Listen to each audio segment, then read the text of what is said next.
मित्रांनो, आपण बऱ्याच ठिकाणी शेळीपालनासोबत कोंबडी पालन बघत असतो आणि त्याच विषयावरती मला रात्री एका मित्राची कमेंट होती की दादा, शेळी पालन आणि कोंबडी पालन एकत्र जमेल का आणि करायला पाहिजे का? तर खरं तर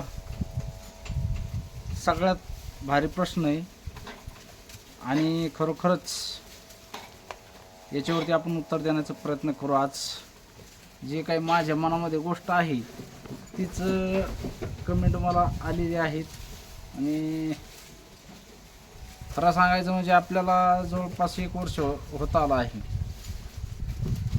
आपल्या शेळी पालनाबरोबर कोंबडी पालन करायचं आहे. पण विषय थोडा अडचणीचा असल्यामुळं आपण सध्या शेळी पालनाबरोबर कोंबडी पालन सुरू केलेलं नाही. पण एक थोड्या दिवसामध्ये आपण कंपाऊंडची रचना करून सगळं व्यवस्थितरित्या करून नंतर मग आपण कोंबडी पालन शेळी पालनाबरोबर करणार आहोत.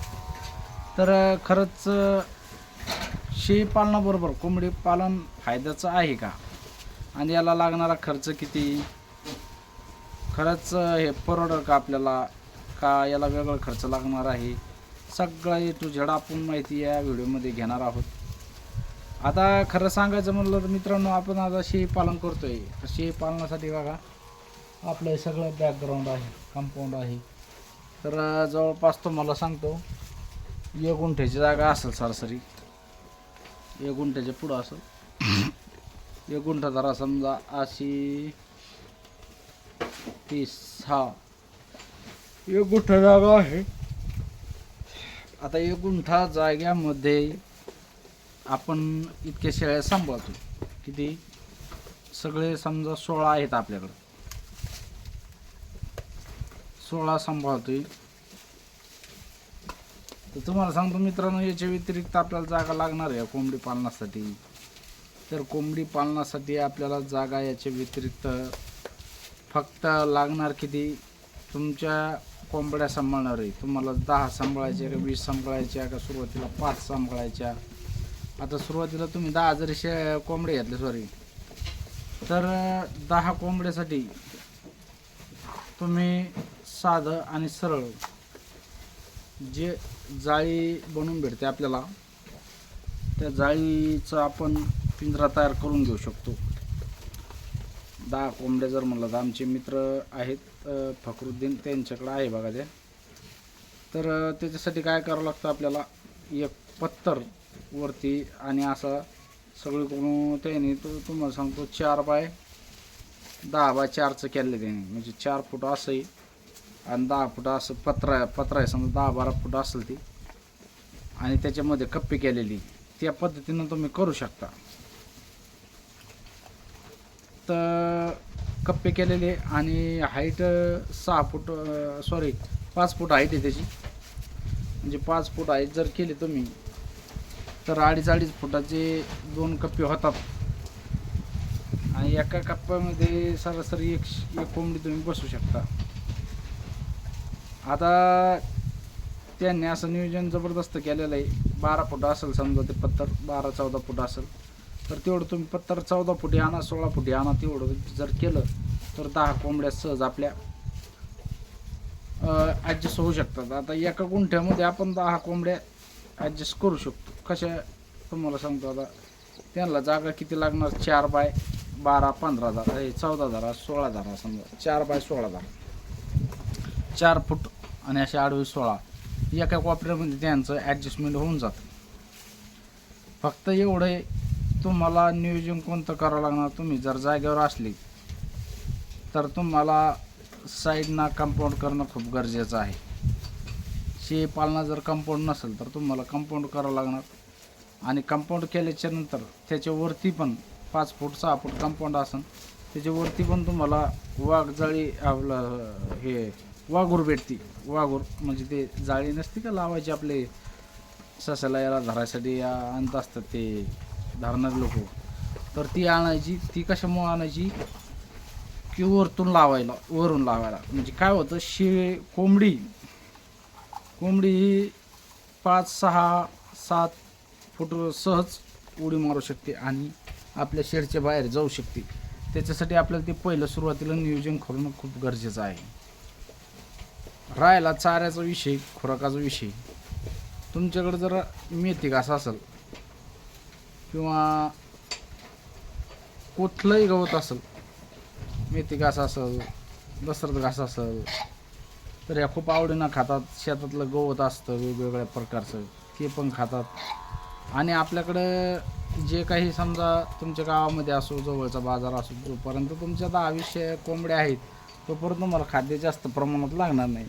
त्याच्यानंतर आता रासायनिकचे तांदूळ असतात आपल्याकडं, ते पण टाकू शकता आपण ब्रीडमध्ये, काय नाही. त्याच्यानंतर आपल्याला विकतचं गोण्या पण भेटतात त्याच्या फीडच्या, ते पण आणू शकतात तुम्ही.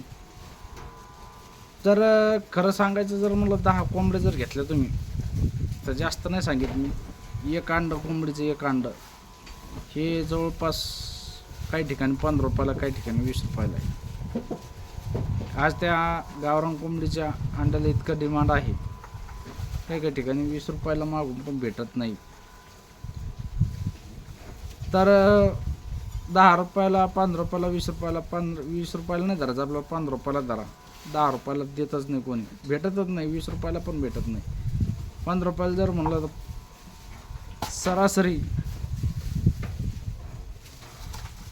तुमच्या 6 कोंबड्याने जरी अंडे दिले तरी 15×90, 6-7 कोंबड्याने जर अंडे दिले तर 100 रुपये रोज तुमचा आज सुरू होतोय. आणि त्यांच्या खाली समजा कोंबडे अंड्यावर बसवली आणि ते जर परत काढले तर त्याच्यापासून तो उत्पन्न वाढतं समजा. पण सुरुवातीला जर तुम्ही अंड्यावरल्या कोंबड्या जर घेतल्या तर तुमचा आजच 100 रुपये रोज सुरू होतोय.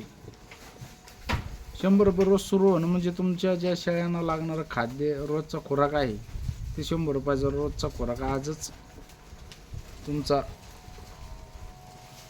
कव्हर होऊन जातोय.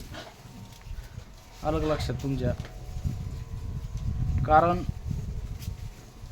जेवढा खर्च आपण शेळी पालनामध्ये एरी करतोय, फक्त खर्च काय करायचा आपल्याला, 1-2,000 रुपयाची जाळी भेटते, ती जाळी आणायची. 2000 पण नसेल, 1700-1800 रुपयात असेल. एक पत्र आणायचे, 2-3 हजार रुपये खर्च आहे सगळा बनवणं सगळं. 3-4-5 हजार रुपये धरा. 10 कोंबड्यासाठी एकदम जबरदस्त होऊन जात आहे. आणि मित्रांनो, हे जर एकदा सुरू झालं ना, इतकं एवढं पीक आहे कोंबड्याचं, जबरदस्त पीक आहे. याला खर्च काहीच लागत नाही. आपल्या घरामध्ये जे खायला असतं त्याच्यातलंच आपण गव्हाची चुरी, कशाची चुरी आणून जर टाकली, शेतातलं गवत, घास, मेथी घास तर खूप आवडीनं खातात कोंबड्या. तर असं जर केलं तर शेळी पालनाला जोड व्यवस्था जर मला नंबर 1, आणि शेळी पालनापेक्षा नगद पैसा देणारी व्यवसाय जर मला तर कोंबडी पालन आहे. कारण की आज जर तुमचं 5 जरी अंडे गेले तरी 70-75 रुपये तुम्हाला रोजचे, म्हणजे तुमचा घर खर्च धकतो असं म्हणता येईल समजा. तर अशा हिशोबाने जर नियोजन केलं तर 100% तुम्हाला त्याच्यामधून भरपूर काही फायदा आहे.